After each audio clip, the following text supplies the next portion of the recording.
I'm Larry Ray, President and CEO of American Manganese Inc., listed on the TSX Venture, ticker symbol AMY, A-M-Y, with proprietary patents in the U.S., China, and South Africa. Our focus is on recycling lithium-ion batteries for electric vehicles. China recently legislated the responsibility for recycling onto their electric vehicle manufacturers and importers. For more information, please visit AmericanManganeseInc.com or phone me, Larry Ray, at 778-574-4444. You're listening to HowStreet.com radio, available online at TalkDigitalNetwork.com. Welcome to HowStreet.com radio, the online source for market opinions.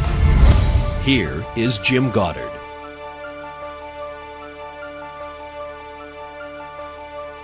My guest is real estate consultant Ross Kay from thewealthyhomeowner.ca. Welcome back to the show, Ross. Hey, thanks for having me back, Jim. What kind of price changes are we seeing in the Vancouver area, and what direction are they going in?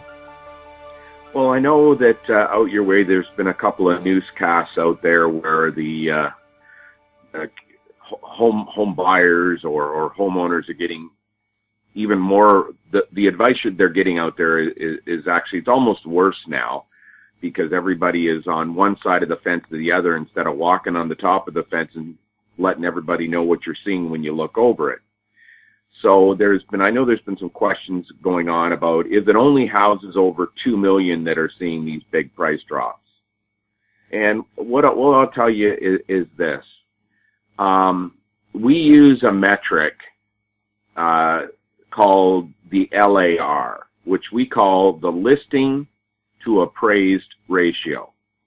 Now, we normally have only ever used that in-house because it's a little bit more complicated to calculate, and it's a little more timely. Like you have to really stay on top of it to watch what's going on.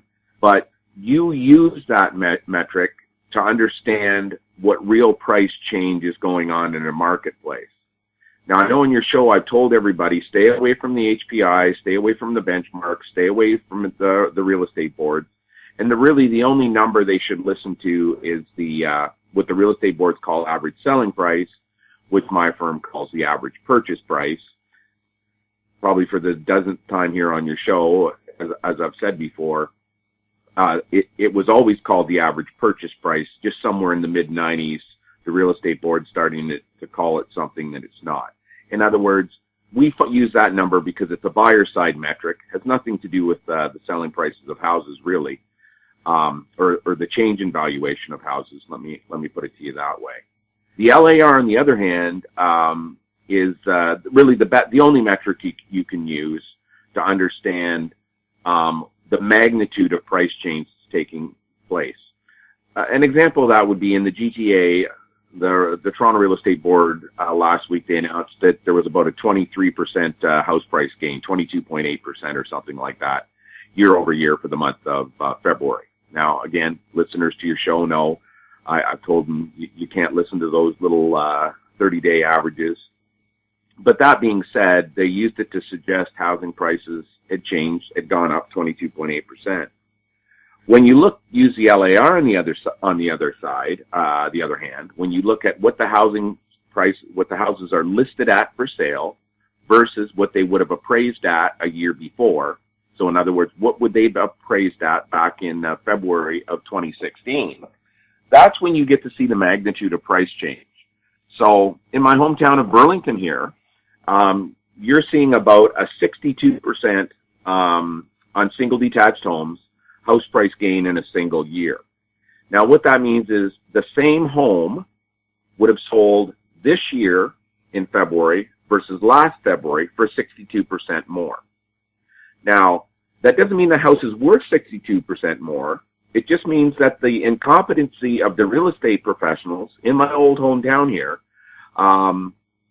they're clearly not explaining to the home buyers what the value of the properties that they're looking at really are. What they're doing is they're allowing the listing agent to set a price, and those listing prices have gone up every single time a new listing comes along. It's called bidding your sellers up with the listing price to get their business. In other words, one realtor says, oh, I can list it for $500,000. Another realtor comes in, here's I said 500. All of a sudden, they're at 5.25. And then by the third realtor comes in, they're up to 550. The homeowner believes the last realtor coming in is working in their best interest, so they'll list the house at 550. Then the property is listed at 550,000. There's only one house for sale on the street. The lowly home buyer comes in from out of town. Maybe they're coming from Toronto. Maybe they're coming from somewhere else. Or they're even have just sold their own home and they're looking to buy. All of a sudden, because there's only one property for sale, and the real estate agents want to earn a commission, and no one tells the people that this house is actually 50%, 60% more than what it was last year, that innocent home buyer goes ahead and buys it, assuming the agent that had it listed was reasonable with the listing price they were asking. Well, that is simply doesn't make sense. So I'm using the example of the GTA because the other problem we have in the GTA is, which you didn't really experience in Vancouver to the same magnitude, is that the properties are actually selling over the asking price. They're actually as high as 14% higher than the average than what the list price was, and this is for a big number of homes where you're seeing these kind of spreads. So not only is the person who's buying the house not being told that the exact same house has gone up 50, 60% in price, but they're also paying another 14% on top of the ask price to win out in a bid. Now this only happens because the real estate agents are so incompetent that they can't explain it to the home buyer and instead keep their mouth shut to earn the commission. So the LAR, the listing to appraised ratio, eliminates all those problems. And what it means is that in Vancouver, in last February, there were properties that were listed for sale with a list to appraised ratio where the listing price was as much as 70% higher than what that house would have appraised for the year before. Those properties actually sold, so they were selling for a price that was up to 70% higher than what the exact same house would have sold for the year before. What happens in a housing bubble is once the bubble pops, as Vancouver's and British Columbia's across the province is happening, is that the properties with the craziest LARs flip really rapidly. And I'm going to give this example to you so you understand what I'm saying. There are properties that you can purchase in Vancouver today, single detached homes, that have an LAR of only 65. Last year they were 170, in other words, 70% higher than the property would have sold for a year before. Now they've dropped down to 65, meaning they've got a 35% drop off of the appraised value from the year before. Now add the two together. If that property had been selling for 70% the year before, and now it's selling for 30% less, you can see where the massive price drops have really taken place, but nobody knows about them. Nobody knows about them because all they ever talk about is selling price, which the real estate boards now call average selling price. What they need to do is understand, are those properties listed at a price that is ridiculous? And where you get in a housing bubble, when the bubble pops and it flips, the properties that take the biggest hit the quickest are the rundowns, the teardowns, the houses that were being sold only because there was nothing else available to buy. People thought housing prices were going to go up forever, so they were buying junk at crazy prices. Well, this is how it happened and how it happened so quick. Here we are, not even a year out from the housing bubble popping in Vancouver, and those houses no longer sell. And when houses no longer sell, there's only one way to get them sold, and that's to reduce the price heavily and reduce it before the market caps you off at the knees. And that's what you're seeing in Vancouver. So when everybody's talking about, oh, it's only the price of only $2 million houses are falling. That's not true. What you're seeing is people are spending the same amount of money as they did last year. They're just getting a lot more house for their same home buying dollar. Unless you have an LAR for any home you're purchasing, you will never know if you're paying too much or you're getting a buy. Without an LAR, it is impossible to understand what the price is of the house you're buying and where you should be negotiating or how much you should be willing to pay for that property. We'll have more with Ross Kay right after the break.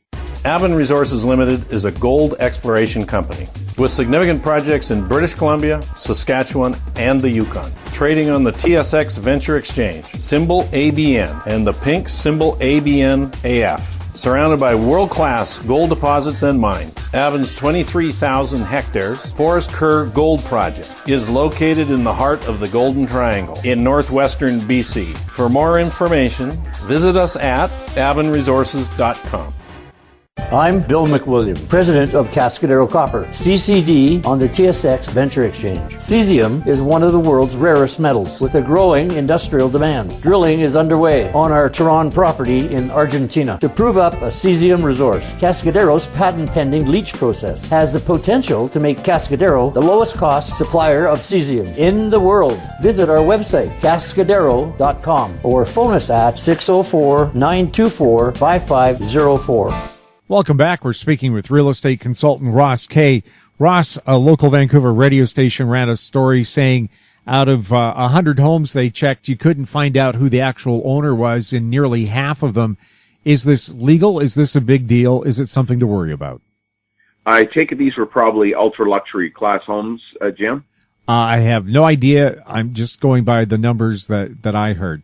Okay, so I think that's what they were referencing. I think they did an overview of some ultra-luxury class homes, and they were targeting those because, of course, they're looking for the foreign buyer issue. What I can tell you is this. If I'm purchasing a property over about $3 million, there is no way that I'm putting that property in my own name. I'm putting that property in some kind of a corporation that I own. That has gone on for decades, where when you have a certain amount of net wealth, in other words, you're purchasing a $3 million property or a $2 million property, even for that matter, you don't want to expose your net wealth to any added risk. So the way that you do that is you put your real estate holding into the name of a corporation. Now, you need to do it in such a way that you don't incur capital gains tax. Or, that said, if you own a couple of properties, then you're also going to you're not going to care about capital gains because you're going to get dinged with it in the end anyways. But the use of a corporation's name to purchase ultra-luxury class homes has gone on for decades. That said, I think probably what this study was searching for was the foreign buyer issue, because people are still, even though now we're almost a full year removed from foreign buyers left the marketplace, and I know you still got everybody still reporting that myth that it happened after the tax came in. No matter how many times I explain on your show how it's simply ludicrous that the numbers that they're using to try to justify that tax working. There will be a case where some of those corporations will be owned by foreign owners. In other words, the owners of the house are foreign owners.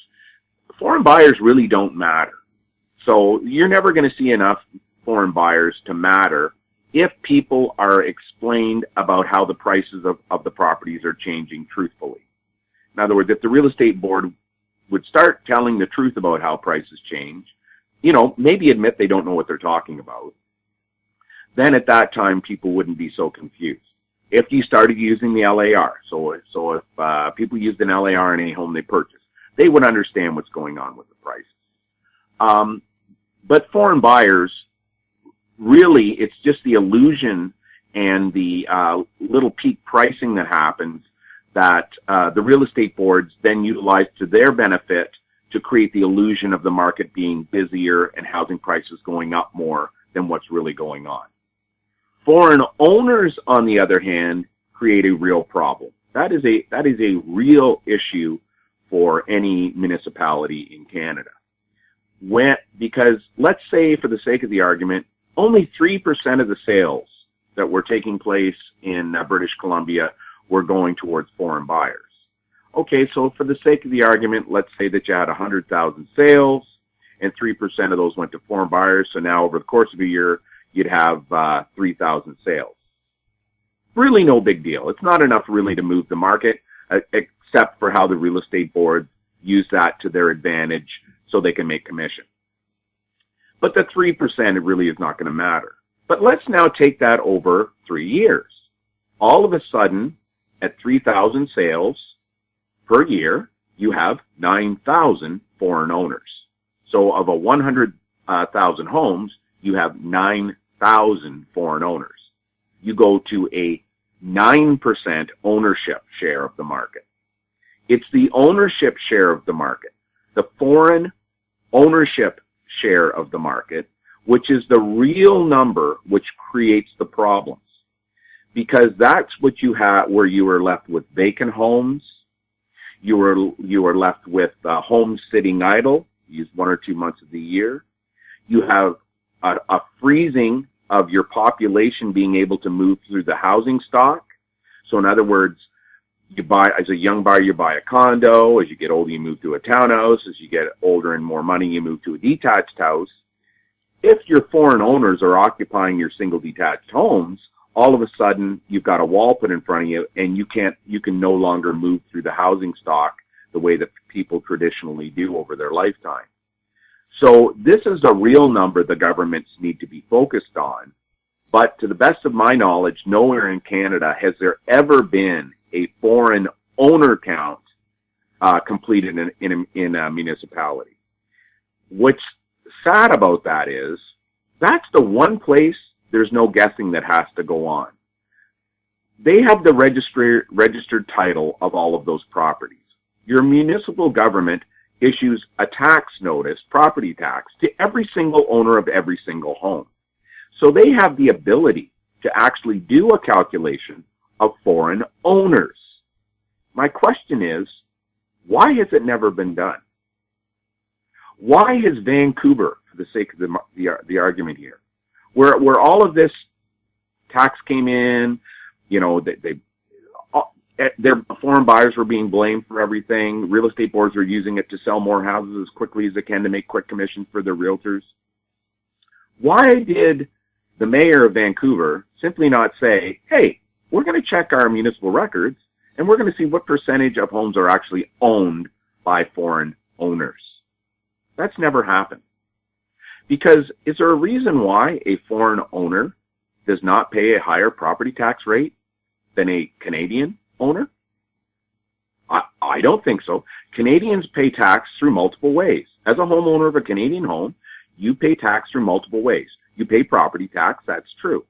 But you also pay income tax. You also would pay capital gains tax if that property was not the sole property that you own. You pay sales tax. You pay tax after gas tax, tax after tax after tax after tax, tax on taxes in many cases, where the foreign owner doesn't do this. The foreign owner simply pays their property tax. It only makes sense that property taxation for foreign owners is substantially higher than for Canadian owners. The question your listeners must ask is, why is the mayor of the city of Vancouver never come out and told the rest of the residents of Vancouver, the people who vote him in, the people who have the right to vote him in, what is the ratio of foreign owners in Vancouver? I think that's the most important number that you would want to know, and that's the number that goes back to the start of this question. We'll have more with Ross Kay right after this.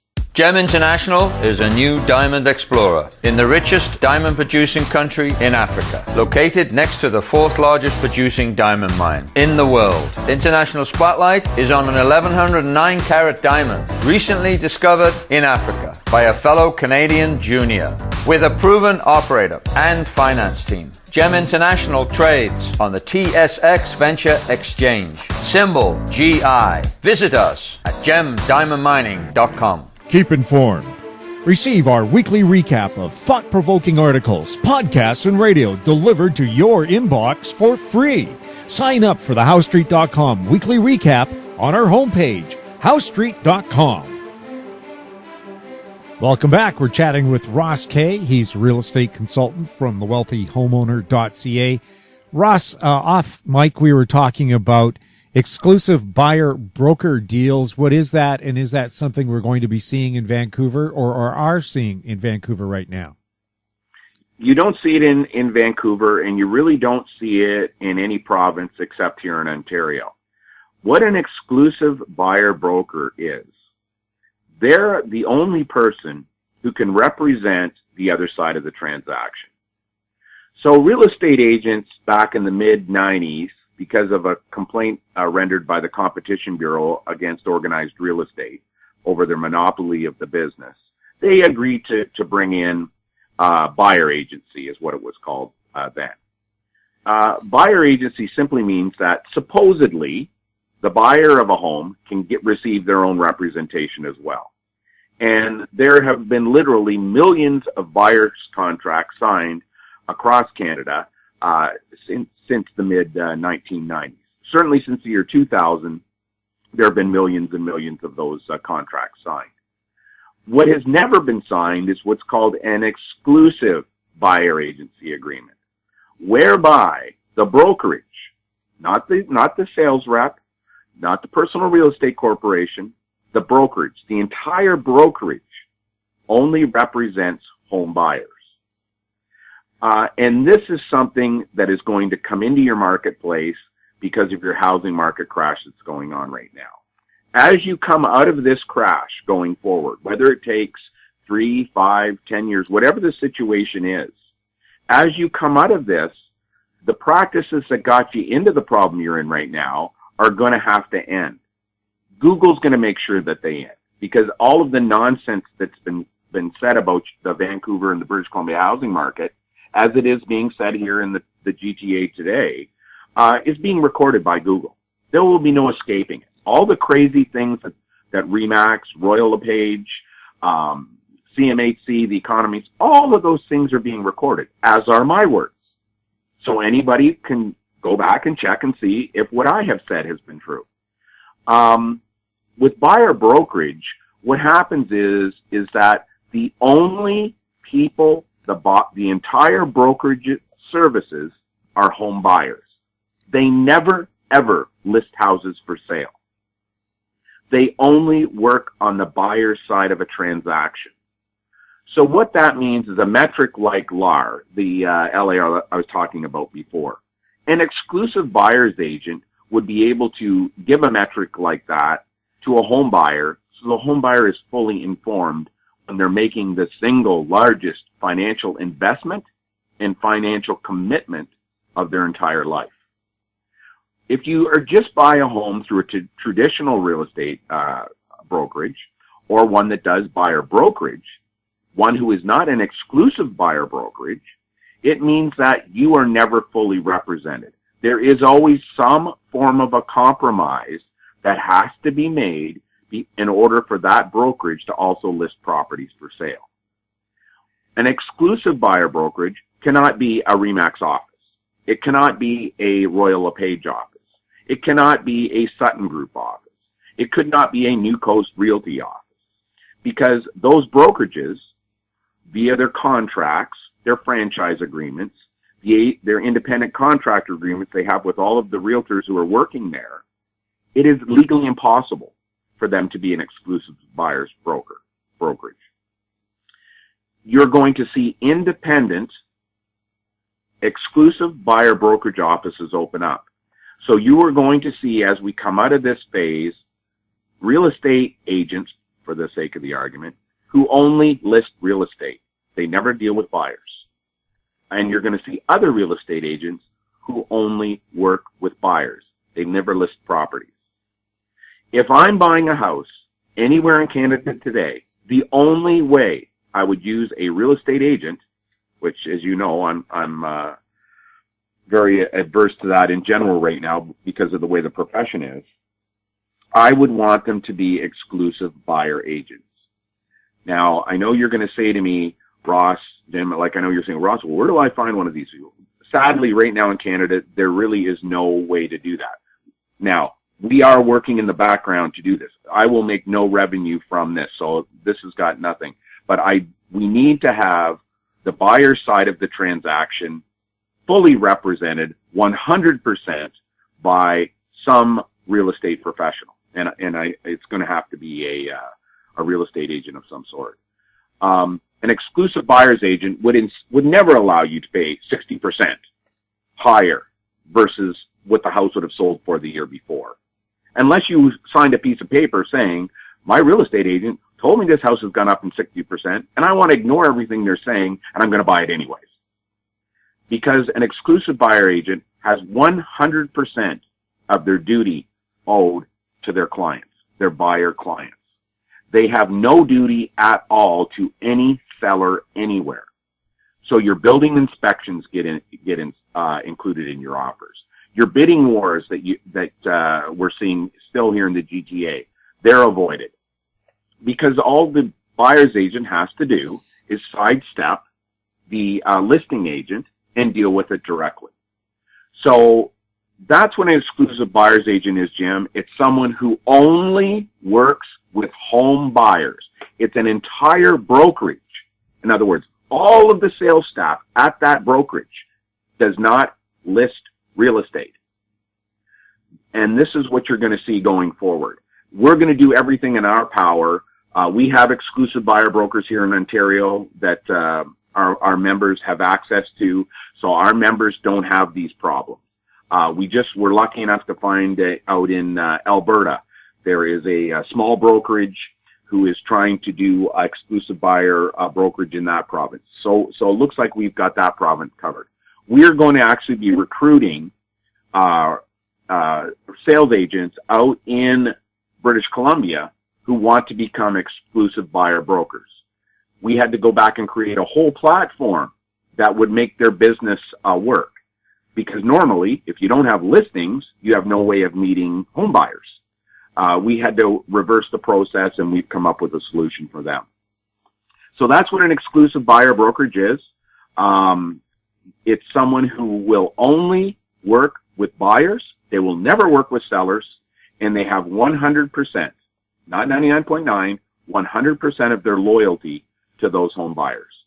And I think if I'm spending $500, $750,000, $1 million, I think I want to have someone who's only looking out for my best interests instead of looking out for a seller. Ross, thank you so much for those explanations, and we'll be talking to you in a week. Thanks a lot, Jim. You have a great day. My guest has been real estate consultant Ross Kay from thewealthyhomeowner.ca. You're listening to HowStreet.com radio. You can find us on Twitter at TalkDigitalNet. Our popular YouTube channel is Talk Digital Network. Questions for the show can be sent to info@HowStreet.com. I'm Jim Goddard. Thanks for listening. Comments made on HowStreet.com radio are an expression of opinion only and should not be construed in any matter whatsoever as recommendations to buy or sell any financial instrument at any time. Available online at TalkDigitalNetwork.com. HowStreet.com radio is a production of HowStreet Media Incorporated.